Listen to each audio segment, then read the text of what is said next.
It's incredibly hard for me to pick just one project that I'm passionate about. I mean, my biggest passion is Ziga as a whole, as a project that's inspired by the idea of what can happen if the whole internet and people's creativity and how they can think about the web as a place that they can make their own, and how they can take the things that are out there and then they can take the things that they themselves have and combine those in new ways. I just love the experience of experimenting and what we're trying to make happen with this project.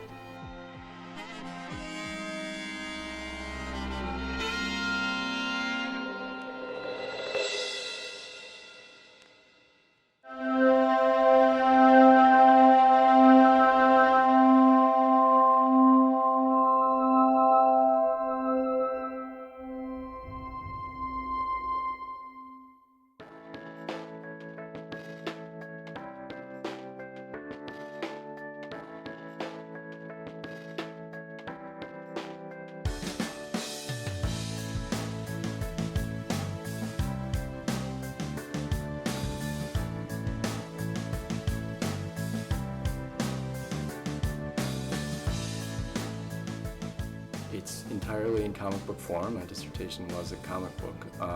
And it's not a thing where I wrote a bunch of stuff and then said, let's find pictures for it. It's something that was created through the act of drawing and the act of writing as one.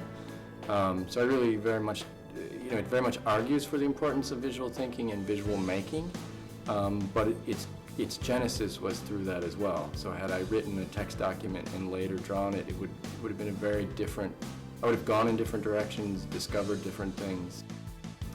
Well, I think it always has been important, but it's not been accepted. I think that's the biggest thing. I mean, I think I lucked out in that I hit a time where comic books have been more accepted and people are embracing visual thinking at least a little bit more in schools and in higher ed. So I think I hit the right time where people were hungry for it, and I happened to have an argument that said why it mattered, and I was able to do it at the same time and had the support of my committee to go forth. So I think I think we are, as a larger society, recognizing that we make sense of things visually, and the more these messages aren't new. I mean, we've been reading about multimodality and visual, the aid intelligence, all those things have been around for a long time. Reception's been fantastic. I mean, it's already being used in classrooms from high school philosophy to graduate arts-based research to education method. I mean, it's been, I don't know how many total, but it's in a lot of diverse classes already.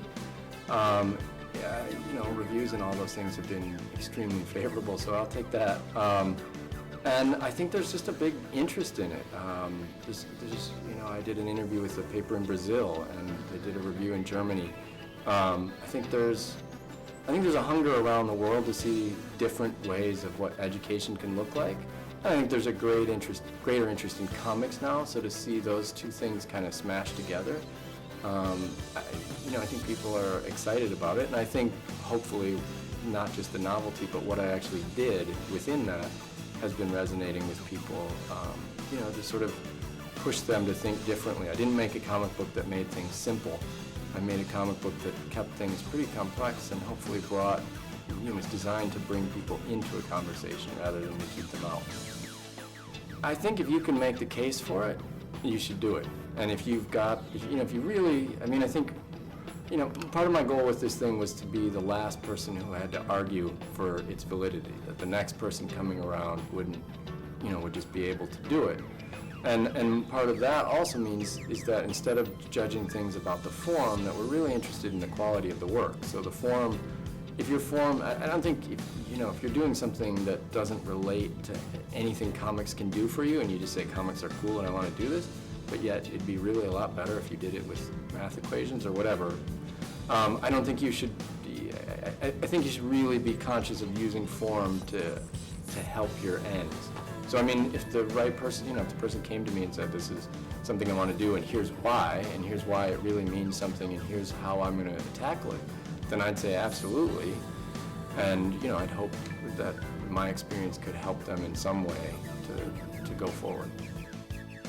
Yeah, that's interesting. I mean, because mine, on one hand, is popular culture in that it's comics, but I think the fact, and you asked about reception before, it's less seen as a comic, I mean, it's seen as a comic book, but it's more a comic book that's being read by non-comic book people than other things. But at the same time, obviously pop culture, you know, is being used in so many different ways. I mean, using superhero stories to look at morality, you know, and looking at race and gender and those kinds of things through the lens of superhero movies or comics.